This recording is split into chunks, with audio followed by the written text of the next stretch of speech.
പ്രിയപ്പെട്ടവരെ, എല്ലാ തരത്തിലുള്ള അഭിപ്രായ വ്യത്യാസങ്ങൾക്കും അപ്പുറം കേരളം നമ്മുടെ അഭിമാനം എന്ന് ഓരോ കേരളീയൻ്റെയും ഉള്ളിൻ്റെ ഉള്ളിൽ നിന്ന്, പ്രത്യേകിച്ച് ഒരു ബാഹ്യപ്രചാരണവും കൂടാതെ തന്നെ ഉയർന്നു വരും എന്ന് അമർത്തി പറയാൻ ഈ സന്ദർഭം നമ്മൾ ഉപയോഗിക്കുന്നില്ലെങ്കിൽ ഒരുപക്ഷെ നമ്മുടെ ജീവിതത്തിൽ ഒരവസാന സാധ്യത നഷ്ടപ്പെട്ടു പോയേക്കുമോ എന്ന ഒരു സാംസ്കാരിക പ്രവർത്തകൻ്റെ ഉത്കടമായ ആശങ്കയാണ് ഞാൻ ആദ്യം അവതരിപ്പിക്കുന്നത്.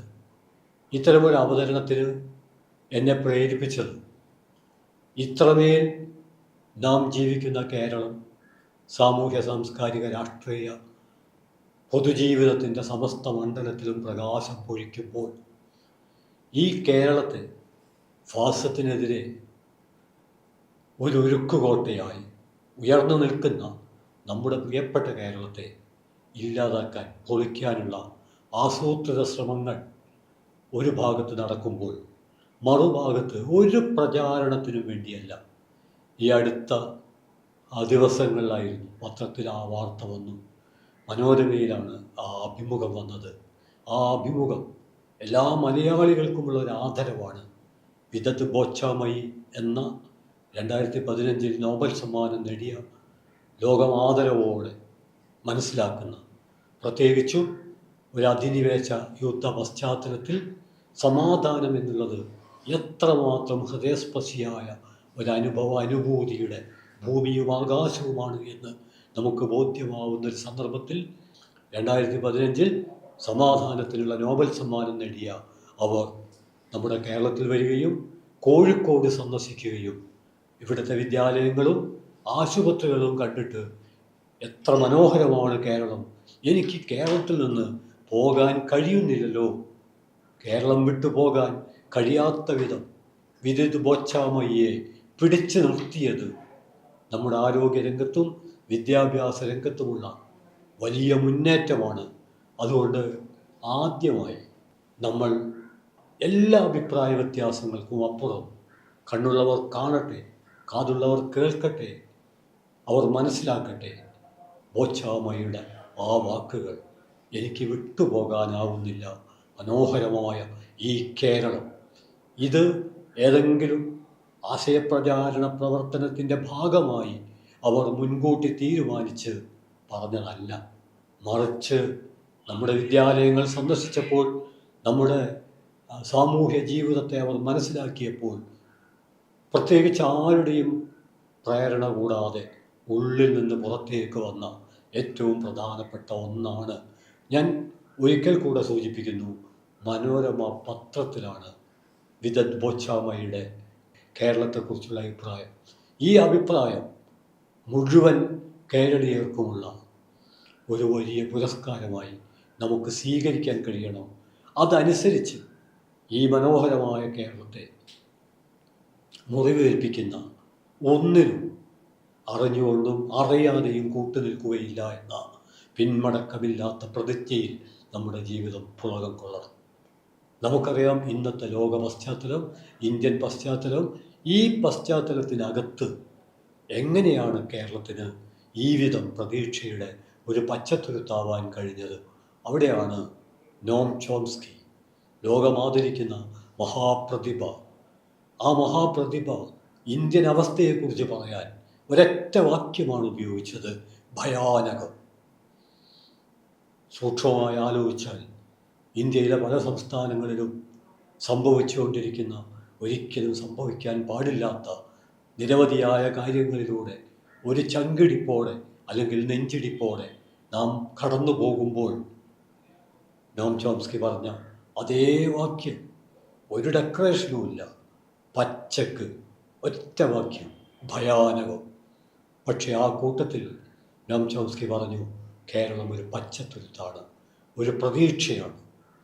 അങ്ങനെ പറയാൻ കാരണം ഇന്ത്യൻ പശ്ചാത്തലത്തെക്കുറിച്ച് ഗ്രിഗറി എച്ച് സ്റ്റാൻറ്റൺ നൽകിയ ഒരു മുന്നറിയിപ്പുണ്ട്.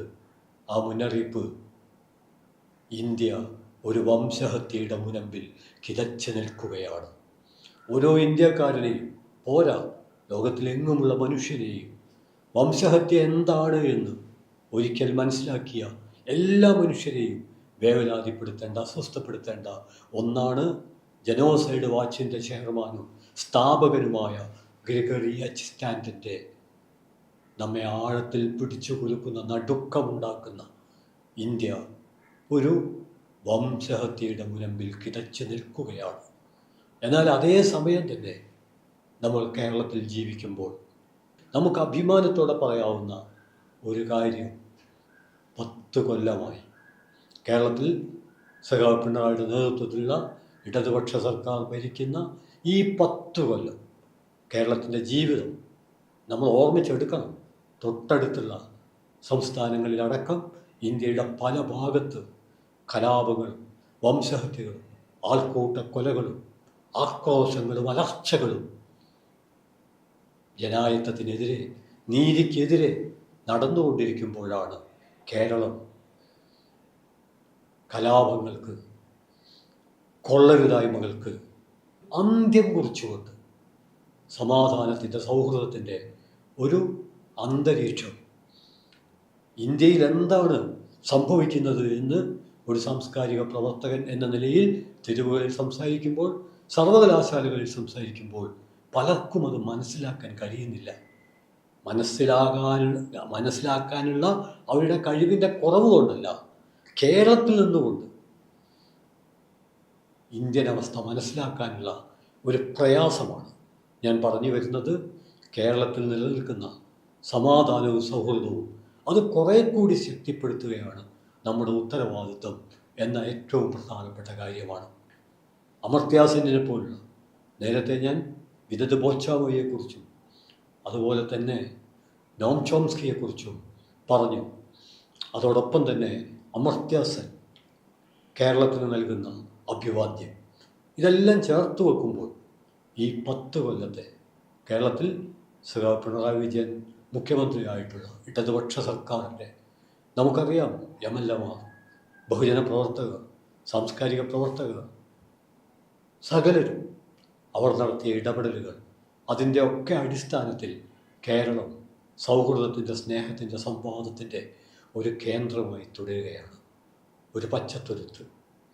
കേരളം എങ്ങനെ ഇത്തരമൊരു അവസ്ഥയിലേക്ക്, നമ്മുടെ ജീവിതത്തെ ആകെ ആശ്ലേഷിക്കുന്ന ഒരവസ്ഥയിലേക്ക് എത്തിപ്പെട്ടു എന്ന് പരിശോധിക്കുമ്പോൾ അതിനിടയായ കേരള സർക്കാരിൻ്റെ നേതൃത്വത്തിൽ നടന്ന നിരവധിയായ ഇടപെടലുകൾ, അതോടൊപ്പം തന്നെ കേരളത്തിൻ്റെ ഒരു സാംസ്കാരിക അന്തരീക്ഷം രൂപപ്പെടുത്തുന്നതിൽ ജനായത്ത, മതനിരപേക്ഷ, മാനവിക, ബഹുസ്വരതയിൽ അധിഷ്ഠിതമായ ആശയങ്ങൾ വഹിച്ച പങ്കെന്താണ്? ആ പങ്കിനെക്കുറിച്ച് പറയുമ്പോൾ നാം ഓർമ്മിച്ചെടുക്കേണ്ട ഒരു കാര്യം, എല്ലാ വലതുപക്ഷ ആയുധങ്ങളെക്കാളും ആശയങ്ങളാണ് ജനായത്തത്തെ മുന്നോട്ട് നയിക്കുന്നത്, മുന്നോട്ട് നയിക്കേണ്ടത്. എല്ലാ ആയുധങ്ങളും കാലപ്രവാഹത്തിൽ തുരുമ്പെടുക്കും. എന്നാൽ ജനായത്ത ആശയങ്ങൾ ഏത് കാലപ്രവാഹത്തിലും ജ്വലിച്ചു നിൽക്കും. അങ്ങനെ ജ്വലിച്ചു നിൽക്കുന്ന ജനായത്ത, മതനിരപേക്ഷ ആശയങ്ങൾ എത്രയെത്രയോ സാംസ്കാരിക പ്രവർത്തകർ, പൊതുപ്രവർത്തകർ, എഴുത്തുകാർ, കലാപ്രവർത്തകർ കവിതയായി, നാടകമായി, പ്രഭാഷണമായി നമ്മുടെ തെരുവുകളിൽ, നഗരങ്ങളിൽ, തൊഴിലിടങ്ങളിൽ, വിദ്യാഭ്യാസ കേന്ദ്രങ്ങളിൽ, ജീവിതത്തിൻ്റെ സമസ്ത മണ്ഡലങ്ങളിലും നിരന്തരം അവതരിപ്പിച്ചു കൊണ്ടിരിക്കുന്നതിൻ്റെ കൂടി സദ്ഫലമാണ് കേരളത്തിൻ്റെ മതനിരപേക്ഷ അന്തരീക്ഷം. ഈ മതനിരപേക്ഷ അന്തരീക്ഷത്തെ മുറിപ്പെടുത്താൻ ഞങ്ങളുടെ കൊക്കിൽ പ്രാണനുള്ളിടത്തോളം കാലം ഞങ്ങൾ ആരെയും അനുവദിക്കുകയില്ല എന്ന് സ്വന്തം ജീവിതത്തിൻ്റെ അസ്ഥിയിൽ തൊട്ട് ജനായത്ത ആദർശങ്ങളെ ആശ്ലേഷിച്ചുകൊണ്ട് നാം പ്രഖ്യാപിക്കേണ്ടതുണ്ട്. അത്തരമൊരു പ്രഖ്യാപനം ആവശ്യപ്പെടുന്ന സന്ദർഭങ്ങളിൽ ആവശ്യപ്പെടും വിധം നിർവഹിക്കാൻ നമുക്ക് കഴിഞ്ഞിട്ടില്ലെങ്കിൽ ഒരുപക്ഷെ പിന്നീട് നാം അതിന് വലിയ വില കൊടുക്കേണ്ടി വരും, സങ്കടപ്പെടേണ്ടി വരും, പ്രായശ്ചിത്തം ചെയ്യേണ്ടി വരും. അത് സംഭവിക്കാതിരിക്കാൻ നിതാന്തമായൊരു ജാഗ്രതയാണ് നാം പുലർത്തേണ്ടത്. ജനാധിപത്യ മതനിരപേക്ഷ മൂല്യങ്ങൾ ആകാശത്തോളം ഉയർത്തിപ്പിടിക്കുന്ന ഏത് പ്രതിസന്ധിയിലും മാനവികതയ്ക്ക് കാവൽ നിൽക്കാൻ ഇനിയും മരിച്ചിട്ടില്ലാത്ത ഞങ്ങൾ ഇവിടെ ബാക്കിയുണ്ട് എന്ന് ഏത് സംഘർഷ സന്ദർഭത്തിലും മനുഷ്യത്വത്തിന് കാവൽ നിന്നുകൊണ്ട് പ്രഖ്യാപിക്കുന്ന ഇടതുപക്ഷ ജനാധിപത്യ മതനിരപേക്ഷ കാഴ്ചപ്പാട് ഉയർത്തിപ്പിടിക്കുന്ന ഒരു സർക്കാരിന്, ഒരു ആശയ സംഹിതയെ നാം മുന്നോട്ട് കൊണ്ടുപോകേണ്ടതുണ്ട്.